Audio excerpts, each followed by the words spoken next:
এই গল্পটি একটি সিধীসাধী মেয়ে মায়ারানীকে নিয়ে, যার মায়ের মৃত্যু তার জন্মের সময় হয়েছিল। মায়ের মৃত্যুর পরেই তার বাবা মেয়ের দেখাশোনা করার জন্য দ্বিতীয় বিয়ে করে নেন, কিন্তু সৎমা তাকে কখনোই নিজের মেয়ে হিসেবে মানেনি। ছোটবেলা থেকেই মায়া বাড়ির সমস্ত কাজ একাই করত, অভিযোগ ছাড়া শুধু কটূক্তি সহ্য করত। তার সৎ বোন লতা ছিল বাড়ির রাজকুমারীর মতো, আর মায়া ছিল কেবল একজন কাজের মেয়ের মতো। কিন্তু এই কথা মায়ের বাবা কিছুই জানত না, কারণ তিনি শহরে চাকুরি করার সুবাদে সেখানেই থাকতেন।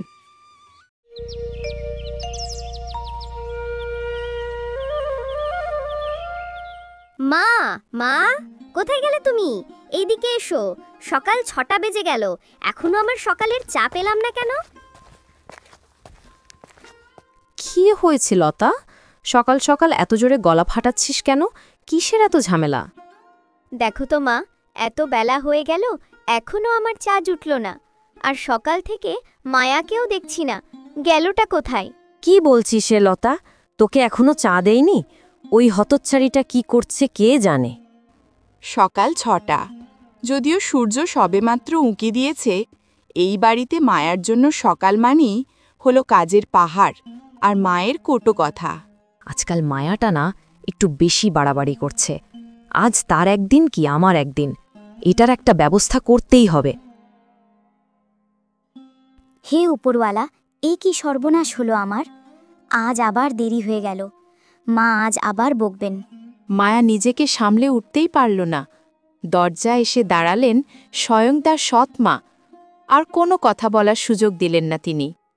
কিরে নবাবজাদি, এতক্ষণে তোর ঘুম ভাঙল? ঘরে না এলে বুঝি তোর চোখে আলো পৌঁছায় না? মা, আসলে আমি... একদম চুপ, কোনো অজুহাত শুনতে চাই না। এক্ষুনি যা তোর ওই আহ্লাদি মুখ নিয়ে রান্নাঘরে ঢোক। দেখছিস না কত বেলা হয়ে গেল? মায়ের ধমক খেয়ে মায়া আর কোনো কথা বলতে পারল না। প্রতিদিনের মতোই সংসারের সমস্ত কাজ একাই করে। সে একা রান্না করে, ঘর ঝাড়ু দেয়, আর দূর পুকুর থেকে জলও টেনে আনে। আর এইদিকে তার সৎ বোন লতা তখন সম্পূর্ণ চিন্তামুক্ত। সকালে উঠে নিজের ঘরে বসে সে দিব্যি তার বান্ধবীদের সাথে গল্প আড্ডায় মেতে ওঠে। মায়া যেখানে হাঁপিয়ে ওঠে, লতা সেখানে আনন্দ করে সময় কাটায়। কি বান্ধবী, শুনেছিস নাকি গতকালের মেলায় রমেশ এসেছিল? জানিস তো তার বাবাই শহরের সবচেয়ে বড় ব্যবসায়ী। আরে লতা, তুই তো পুরো গ্রামের সবচেয়ে সুন্দরী মেয়ে। তোর মতো মেয়ের বিয়ে তো এমন বড় ঘরে ছেলেই পাবে। তোর বিয়ে তো রাকেশের সাথেই হবে, দেখিস। লতার জীবন ছিল গল্প, আড্ডা আর ঘুরে বেড়ানোর। গ্রামের সহজ পথ যেন তার অপেক্ষাতেই থাকত। আর এদিকে মায়ার দিন কাটত কেবলই বাড়ির ৪ দেওয়ালের মধ্যে, অফুরন্ত কাজ আর কঠিন বকা খেতে খেতে। ইস, আমারও যদি কেউ থাকতো যে আমাকে একটু ভালোবাসা দিয়ে কথা বলতো। জানি না বাবা কবে আসবেন। মায়ার বাবা শহরে কঠোর মজুরি করেন, মেয়ের মুখে হাসি ফোটানোর জন্য প্রতি মাসে টাকা পাঠান। কিন্তু তিনি জানতেও পারেন না যে বাড়ির ৪ দেওয়ালের আড়ালে তার মেয়ের শৈশবের জীবনটা শেষ হয়ে যাচ্ছে। গিন্নি, তুমি কেমন আছো? আমার মেয়েরা কেমন আছে? লতা আর মায়া, ওরা ভালো আছে তো? হ্যাঁ গো, সব ঠিক আছে। লতার শরীরের একটু বেশি খেয়াল রাখতে হচ্ছে, তবে মায়া তো একদম খুশি আছে। আপনি তার চিন্তা করবেন না, আমি তার পুরো খেয়াল রাখি। দুজনেই অনেক শান্তিতে আছে।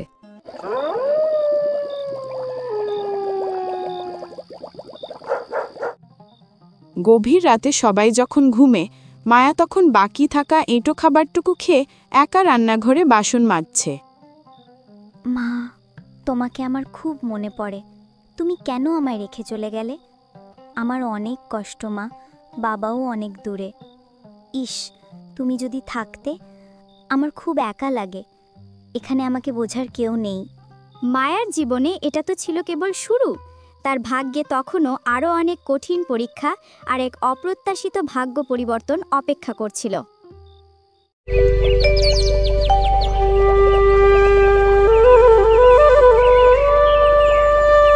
পরের দিন সকালে গ্রামের মহিলারা এসে মায়াদের উঠোনের চৌপালে বসে গল্প করছিলেন। আরে শোনো, সেই চন্দু কাকার ছেলে রাকেশ শহর থেকে ফিরেছে। খুব ভালো ছেলে, সরকারি চাকরি করে। তারা রাকেশের বিয়ে দিতে চায়। আমি ভাবছিলাম কেন না তোমার মেয়ে মায়ার সম্বন্ধ সেখানে দিই। আরে বৌদি, আপনি তো শুধু মজা করেন। মায়া এখনো খুব ছোট, তার তো বাড়ির কাজেও ঠিকমতো মন নেই, আর আবার রোগা দুর্বলও। কে বিয়ে করবে এমন মেয়েকে? কি কথা বলছেন আপনি বৌদি? মায়া তো পুরো বাড়ির কাজ একা করে, সকাল থেকে রাত পর্যন্ত লেগে থাকে। আর ছোট কোথায়? লতা থেকে তো সে 1 বছরের বড়। আরে না না, আসলে মায়ের ভাগ্যে একটু দোষ আছে। এক পণ্ডিত বলেছিলেন যদি তার বিয়ে তাড়াতাড়ি হয় তবে ঘর ভেঙে যাবে। তাই তো আমি এখনো কিছু ভাবছি না। পাড়ার বৌদিদের চোখে প্রশ্ন ছিল। তারা স্পষ্ট দেখতে পাচ্ছিলেন যে মায়ার সৎ মা কোনো অজুহাতে মায়ার বিয়ে দিতে চান না। মা, রাকেশ আমার জন্য ভালো হবে কি? সে তো মেলায় বারবার আর চোখে আমাকেই দেখছিল। আমার তো মনে হয় সে আমাকে পছন্দ করে। একেবারেই। আমার লতা বেটি, তুই তো আমার রাজকুমারী। আমি তোকে ভালো থেকে ভালো ঘরে বিয়ে দেব। তুই চিন্তা করিস না, তোর পথে কেউ আসবে না। কিন্তু মা, লোকেরা তো সেই অলক্ষী আর বোকা মায়ের কথা বলছিল। যদি তার বিয়ে রাকেশের সাথে হয়ে যায়? আরে না মা, কোথায় মায়া আর কোথায় তুই? আমি তোর মা, কোনো বোকা মহিলা নই যে মায়ার বিয়ে বললেই দিয়ে দেব। সেই আলক্ষ্যের জন্য তো আমি এভাবেই অজুহাত দিতে থাকব। যতক্ষণ না তোর বিয়ে হয়ে যাচ্ছে ততক্ষণ তার কোনো বিয়ের নাম হবে না। মায়া সব শুনছিল। প্রতিটি শব্দ তীর হয়ে তার হৃদয়ে গেঁথে যাচ্ছিল। কিন্তু সে কিছু বলল না, কারণ এখন তার এসব কথাই সয়ে গিয়েছে। এটি তার প্রতিদিনের অভ্যাস হয়ে গিয়েছিল।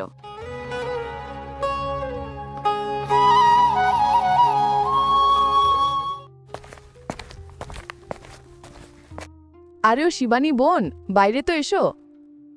আমার দেবরের ছেলে ভালো কলেজে পড়ালেখা করেছে, গ্রামে ঘর আছে, চাষবাসও আছে। আমি চাচ্ছিলাম যে মায়ার জন্য কথা বলি। আয় হায় হায়, আপনাকে কেউ জানায়নি? মায়ার তো প্রায় রাত্রি জ্বর থাকে, আর তার স্বভাবও কিছু আলাদা। আপনাকে পরে পস্তাতে হবে, আমি তো আগেই বলে দিচ্ছি। আরে কি বলছেন আপনি? কিন্তু মেয়েটি তো খুব সাদাসিধে, কাজকর্মও ভালো করে নেয়। সিধি সাধি নয়, জিদ্দি আর চুপ করে থাকা মেয়ে। আমি মা তার, আমার জানা আছে, আর সে নিজেও এখন বিয়ে করতে চায় না। প্রতিবার কোনো সম্বন্ধ আসতো আর প্রতিবার সৎমা নিজের মিথ্যা দিয়ে সবকিছু নষ্ট করে দিতেন। তার ভয় ছিল যদি মায়ার কপাল খুলে যায় তবে সে তার মেয়ে লতার সমান হয়ে যাবে।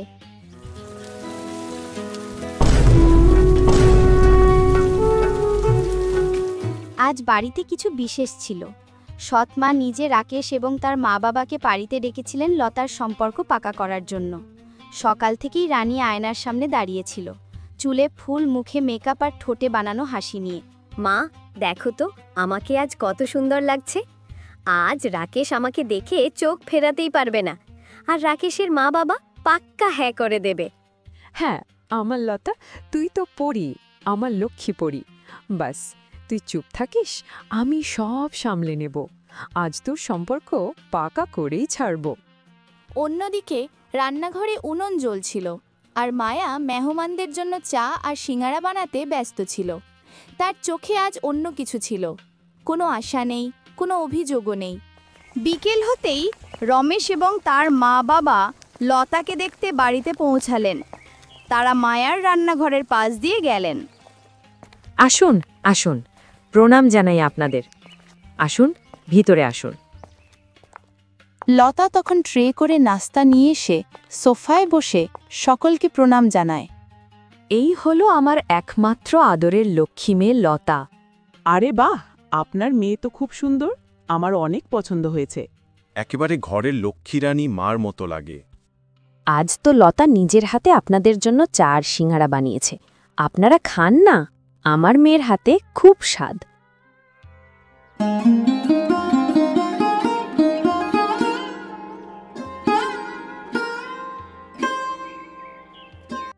এই সিঙ্গারা সত্যি খুব সুস্বাদু।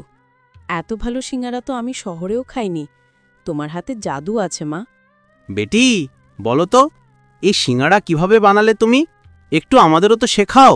ওহ, আরে ও, আমি তো বাস ওহ, আমি রমেশের মায়ের একটু সন্দেহ হলো। তিনি মনে মনে বললেন, আমার তো মনে হচ্ছে এই মামে মিথ্যা বলছে। এই সময়ে রমেশের আসার সময় রান্নাঘরে চুপচাপ কাজ করতে থাকা মায়ার কথা মনে পড়ল। আরে আন্টি, আসার সময় দেখলাম রান্নাঘরে একটি মেয়ে কাজ করছে। রান্নাঘরে সে মেয়েটি কে? ও মায়া, আমার বড় মেয়ে। কিন্তু সে একটু সাদাসিদে আর অবুঝ আছে। বিয়ের কথা ভাবিনি আমরা তার জন্য। রমেশের মা এবং রমেশের মনে সন্দেহ জাগে। রমেশের মা মায়ার সৎ মাকে বললেন মায়াকে ডাকার জন্য। তিনি সত্য জানার জন্য প্রস্তুত ছিলেন।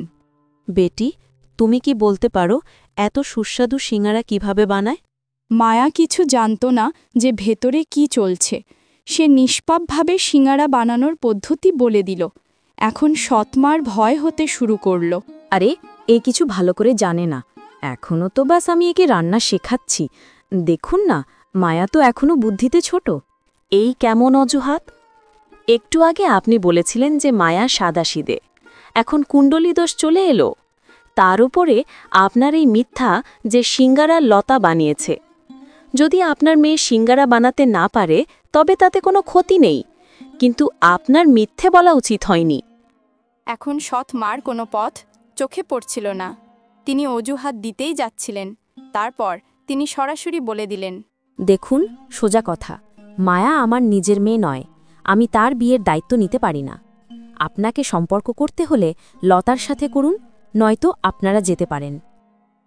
ঘরে এক মুহূর্তের জন্য নীরবতা ছেয়ে গেল।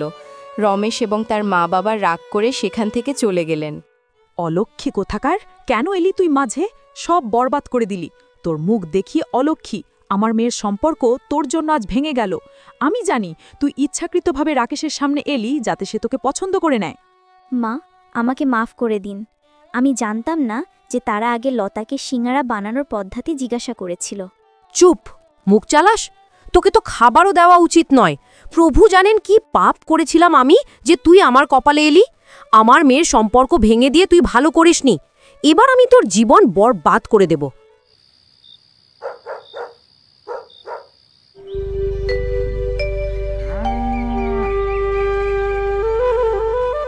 পরের দিন সকালে মায়ার বাবার ফোন এলো। তিনি জানালেন যে তিনি এই বছর শহর থেকে ছুটি পাবেন না, পরের বছর আসবেন এবং মায়া ও লতার খেয়াল রাখতে বললেন। এবার দেখ, তোর বাবা 1 বছর আসবেন না। এখন মায়ার সব দায়িত্ব আমার হাতে, আর আমি সেটাই করব যা আমার আর তোর জন্য ঠিক। তোমা, এবার দেরি কেন? মায়াকে তাড়াতাড়ি বাড়ি থেকে বের করে দাও। তাকে ঘরে রেখে থাকলে সব সম্পর্ক বরবাদ করতে থাকবে। এখন মা মেয়ের চাতুরি এক নতুন ষড়যন্ত্রের রূপ নিল। তারা একটি বিপজ্জনক পরিকল্পনা তৈরি করল যাতে মায়াকে এই বাড়ি থেকে চিরতরে বের করে দেওয়া যায়। সেই সন্ধ্যায় লতার কিছু শয়তান বান্ধবী বাড়িতে এলো। আমাদের গ্রামে এমন কোনো ছেলে আছে যে খুব গরিব হোক, যার সাথে যদি কোনো মেয়ে বিয়ে করে তো তার জীবন বরবাদ হয়ে যায়? হ্যাঁ, আছে না, যার কাছে নিজের ভালো একটা ঘরও নেই, ক্ষেতও বন্ধক পড়ে আছে মহাজনের কাছে। সেই রামু, গ্রামের সহজ সরল ছেলেটা। বাস, তার বিয়ে মায়ার সাথে করাতে হবে। সেই অলক্ষী আমাদের সাথে তো কিছু বলতে পারবে না, আর বাবাও তো 1 বছর পর্যন্ত বাড়ি আসছে না। আরে, কিন্তু এত বড় ধোঁকা যদি তোদের বাবা জানতে পারে তো? ধোঁকা নয়, এটা আমরা তার জীবন তৈরি করছি। না হলে কে করবে সেই অলক্ষীকে বিয়ে? আমাদের বাড়িতে আর রাখতে পারি না তাকে। আর আমাদের তো নিজের লতার বিয়ে কোনো ধনী ব্যবসায়ীর সাথে করাতে হবে। মায়া যদি ঘরে থাকে তো সব খারাপ করে দেবে। পরের দিন সকালে মায়ার সৎ মা মায়ার সম্বন্ধ নিয়ে রামুদের বাড়িতে যায়। দিদি, কি বলছেন আপনি? আপনার বড় মেয়েকে আমার ছেলের সাথে বিয়ে দিবেন? কিন্তু আপনি তো জানেন যে আমরা কতটা অসহায়। আর সবচেয়ে বড় কথা হলো, আমার রামু বেটার কোনো ভালো কাজ নেই। আরে হ্যাঁ হ্যাঁ, সব কিছুই জানি আমরা। কিন্তু আপনার ছেলে তো অনেক ভালো আর সহজ সরল। সব কিছু জেনে বুঝেই আমরা আমাদের মেয়েকে আপনার ছেলের সাথে বিয়ে দিতে রাজি আছি। এদিকে রামু জঙ্গল থেকে কিছু কাঠ কেটে বাড়িতে আসে। তার অসুস্থ মা তাকে বিছানার পাশে ডাকেন। আরে রামু বেটা, তোর জন্য একটা সুখবর আছে। তোর বিয়ের জন্য গ্রামের ভালো ঘর থেকে সম্বন্ধ নিয়ে এসেছিল আজ। কি বলছো আম্মা? কিন্তু আমি এখন বিয়ে করতে চাই না। আমি নিজে কোনো ভালো কাজ করি না, আমাদের নিজেদের খাবার জোগাড় করতে কষ্ট হয়। আমার বিয়ে, তাকে খাওয়াবো কি? কিন্তু বেটা, আমি শুনেছি সেই মেয়েটি অনেক ভদ্র আর ভালো, ঘরের সব কাজকর্ম করে নেয়। সৎমা জোর করে রামুর সাথে মায়ার তাড়াতাড়ি বিয়ে করিয়ে দিলেন। তেমন কোনো আয়োজনও করলেন না। মায়াও নিজের ভাগ্যের কাছে ছোট হয়ে গেল, কিন্তু সে অখুশি ছিল না।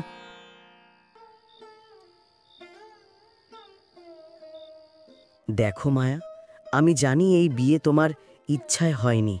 আমি কিছু রোজগারও করি না, ক্ষেত ঋণে ডুবে আছে। কিন্তু আমি তোমাকে কষ্ট পেতে দিব না। শীঘ্রই আমি ভালো কাজ খুঁজে নেব। ওগো, আমি সব কিছুই জানি তোমার ব্যাপারে, কিন্তু বিশ্বাস করো, আমার মনে কোনো কষ্ট নেই।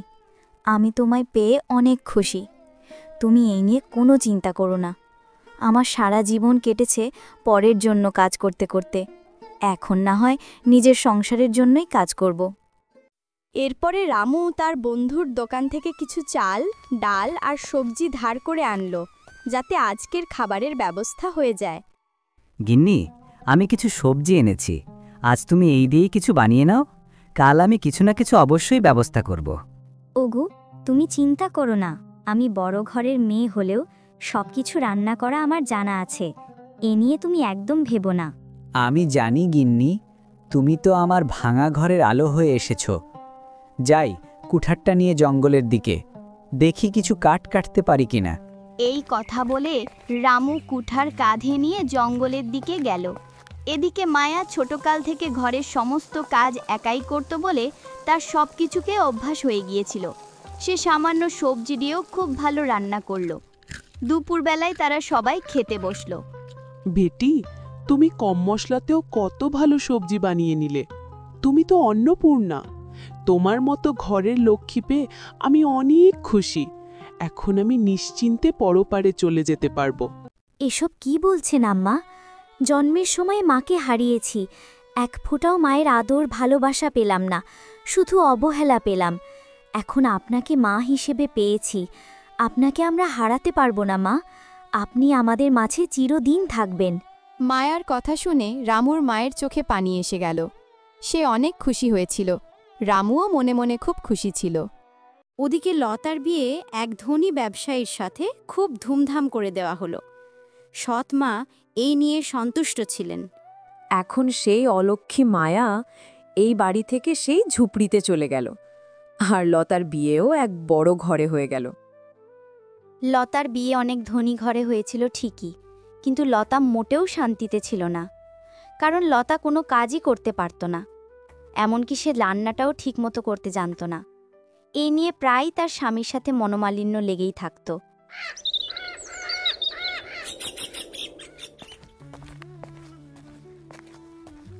মায়া, শোনো, আমার বন্ধুর ক্ষেতে কাজ মিলে গেছে।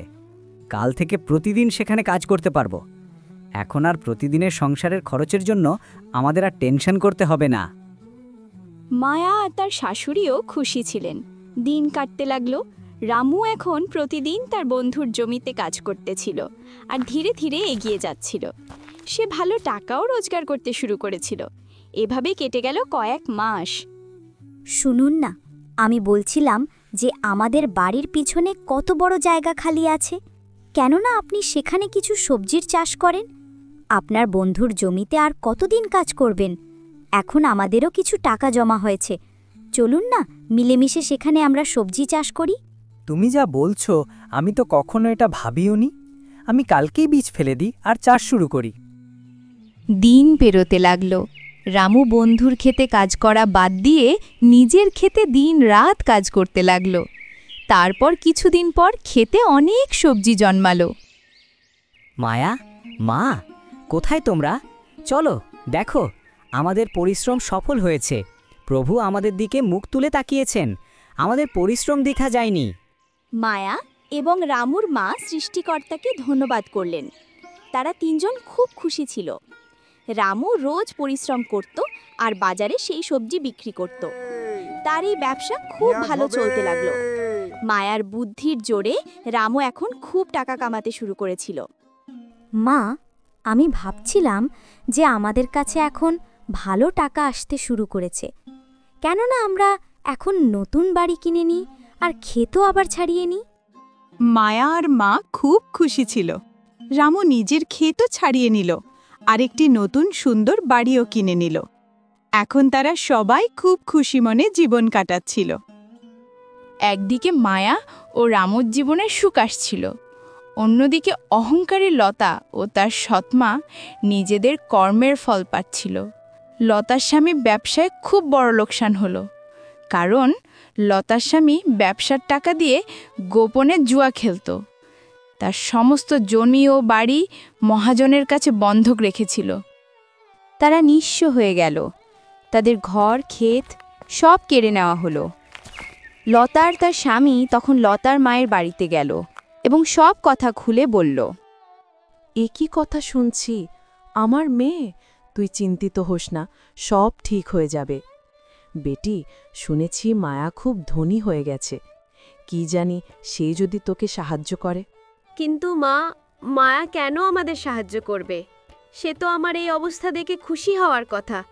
মায়াকে তো আমরা কখনোই ভালো চোখে দেখিনি, সবসময় ওকে অনেক কষ্ট দিয়েছি। এখন নিজের দুঃখের থেকেও বেশি মায়ার সুখে সমস্যা হচ্ছিল।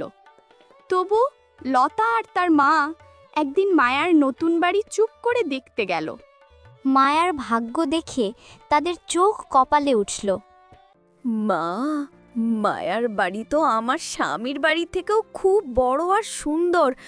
আমরা তো মায়ের বিয়ে এক গরিবের সাথে করিয়েছিলাম, কিন্তু এটা কি হলো? আমি তো আমার নিজের চোখকেই বিশ্বাস করতে পারছি না। দিন কাটতে লাগলো। লতার স্বামী তার অনেক আত্মীয় বন্ধু বান্ধবের কাছে গেল, কিন্তু কেউ সাহায্য করছিল না। সবাই তার থেকে মুখ ফিরিয়ে নিয়েছিল। এখন সে সাহস হারাচ্ছিল। লতা, এখন আমি সত্যি ক্লান্ত হয়ে গেছি।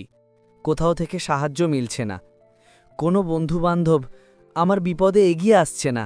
আমি কি করব এখন? কিছুই বুঝতে পারছি না। এখন আমার আর কোনো রাস্তা চোখে পড়ছে না। এখন শুধু মায়ার সাহায্যই একমাত্র পথ। রানী, শোন বেটি, এখন অনেক হয়েছে। তুই আমার সাথে চল মায়ার বাড়ি, সে আমাদের সাহায্য অবশ্যই করবে। কিন্তু মা, কোন মুখ নিয়ে আমরা লতার কাছে গিয়ে দাঁড়াবো? কি জবাব দেব তাকে? কিভাবে বলবো যে আমরা নিঃস্ব হয়ে গেছি? একদিন যাকে অবহেলা করে দূরে সরিয়ে দিয়েছি, আজ তার কাছেই যাওয়া লাগলো, কিন্তু আর পথও দেখছি না। ঠিক আছে মা, চলো দেখি কি হয়। লতা প্রথমে মানা করল, কিন্তু অবশেষে নিরুপায় হয়ে মায়ের কাছে সাহায্য চাইতে যাওয়ার জন্য তৈরি হয়ে গেল। তারা রওনা দিল। মা, লতা, তোমরা এতদিন পরে আমার কথা তোমাদের মনে পড়ল বুঝি? তোমাদের দেখে খুব ভালো লাগলো। কেমন আছো তোমরা দুজন? এসো না ভেতরে, বসো। ছোটবেলা থেকে তার সৎমা এবং বোন তার সাথে এত খারাপ ব্যবহার করেছিল, তবু মায়া তাদের খুব ভালোবাসা দিয়ে নিজের ঘরের ভেতরে ডাকল। তাদের খুব আতিথেয়তা করল। এটা দেখে সৎমায়ের অনুভব হলো যে মায়া কত ভালো। এত কষ্ট সহ্য করার পরেও সে নিজের মনে কোনো তিক্ততা রাখেনি। মায়া, আমাকে মাফ করে দে বেটি। আমি তোর সাথে খুব খারাপ করেছি। ছোটবেলা থেকে তোর উপর অত্যাচার করেছি। তোর বিয়েও ইচ্ছাকৃতভাবে এক গরিব ছেলের সাথে করিয়ে দিয়েছিলাম। আমাকে মাফ করে দে বেটি। অবশেষে তুই তোর ভাগ্যের ফল পেয়ে গেলি। আমি আর লতা আমাদের কর্মের ফল পেয়ে গেছি। মায়া, আমার বোন, তোর চোখের দিকে তাকানোর মতো মুখ আমার নেই। জানি আমরা যা করেছি সেটা ক্ষমার অযোগ্য। পারলে আমাকে ক্ষমা করে দে বোন। আমি তোর গরিবত্বের ঠাট্টা করেছিলাম, হয়তো তাই আমার সাথে আজ এটা হলো। এমন কেন বলছো লতা? কিছু হয়েছে কি? বলো না বোন, তোমার কি হয়েছে? আমি তোমার বোন, আমাকে সব কিছু খুলে বলো, কোনো সংকোচ করো না। লতার সৎমা তাকে সব কথা বলল। এটা শুনে মায়া সঙ্গে সঙ্গে সাহায্য করতে তৈরি হয়ে গেল। মায়া রামুকে ডাকল এবং তাকে সব কথা বলল। রামু লতার স্বামীকে বাড়ি রাখল। লতার স্বামী রামুকে তার ব্যবসার নোকসানের সমস্ত কথা খুলে বলল। রামু লতার স্বামীকে সান্ত্বনা দিয়ে সাহায্য করার জন্য আশ্বাস দিলেন।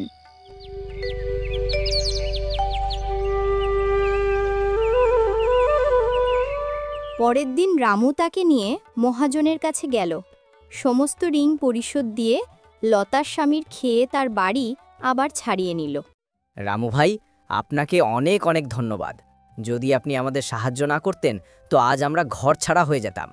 আপনার এই ঋণ আমি কোনোদিন শোধ করতে পারবো না। মায়া, আমার বোন, আমি তোর সাথে কখনো ভালো ব্যবহার করিনি, কিন্তু তুই কখনো আমার খারাপ চাইসনি। জিজিকে এবং তোকে অনেক অনেক ধন্যবাদ। আজ যদি তোমরা না থাকতে তো জানি না আমাদের কি হতো। লতা, তুই তো আমার বোন, এটা তো আমার কর্তব্য। তুই খুশি থাক, আমি শুধু এটাই চাই। আর আমার অতীত আমি অনেক আগেই ভুলে গেছি। আমার মনে কোনো কষ্ট নেই, কোনো অভিযোগও নেই। ওপরভালা যা করেন ভালোর জন্যই করেন। লতা এবং তার মা তাদের ভুল বুঝতে পারল। তারা এখন গিয়ে মায়ার কদর বুঝতে পারল। মায়া ঘৃণার বদলে ভালোবাসা দিল। যখন মানুষ খারাপের জবাবে ভালো করে তখন শেষে সেই সবচেয়ে বড় হয়। কর্মের ফল প্রত্যেকের কাছেই অবশ্যই আসে। গল্পটি কেমন লাগলো অবশ্যই কমেন্ট করে জানাতে ভুলবেন না। নতুন হয়ে থাকলে চ্যানেলটি সাবস্ক্রাইব করে পাশে থাকা বেল আইকন চালু করে দিন। আজকের মতো বিদায়, বাই বাই, টাটা।